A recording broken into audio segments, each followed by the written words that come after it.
আশা করি আপনারা সবাই ভালো আছেন। আল্লাহর রহমতে আমিও ভালো আছি।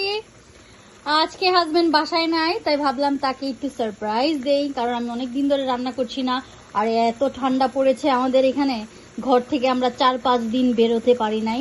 তো আজকে একটু ঠান্ডাটা কম ছিল, বাইরে রাস্তাঘাটও একটু অন্যরকম ছিল, বের হওয়ার মতো কোনো ইয়া ছিল না। বাট আজকে হাজবেন্ড বের হয়েছিল, সে যে বাজার করে নিয়ে আসছে। দেখি সকালে ঘুম থেকে উঠে সে বাজার করে নিয়ে আসছে, আর আমি ভাবলাম ঠিক আছে, যেহেতু সে নাই বাসায়, আমি আজকে একটু রান্না করি। তো আজকে অনেক দিন পর পুঁই শাক দিয়ে চিংড়ি মাছ রান্না করতেছি, অনেক দিন পর।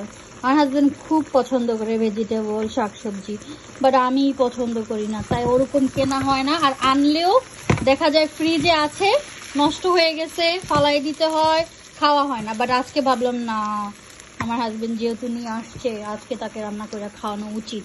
আর আর সবজি সবারই খাওয়া উচিত, বাট আমি খাই না, কেন যে খাইতে পারি না এটাই বুঝি না। হাজবেন্ড অনেক চিল্লায়, তারপরে দেখি আজকে খাবো।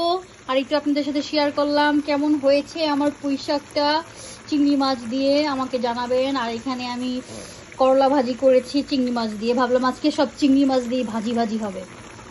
আর আমারও খেতে ইচ্ছা করতেছিল, মন চাচ্ছিল না চিংড়ি মাছ দিয়েই করলা ভাজি করে দেখি, ভালো লাগবে।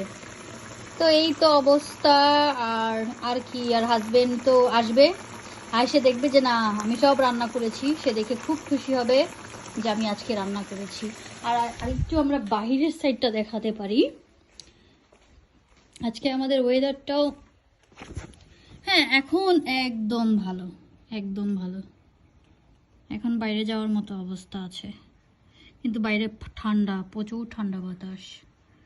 এই তো, সবাই ভালো থাকবেন, আল্লাহ হাফেজ।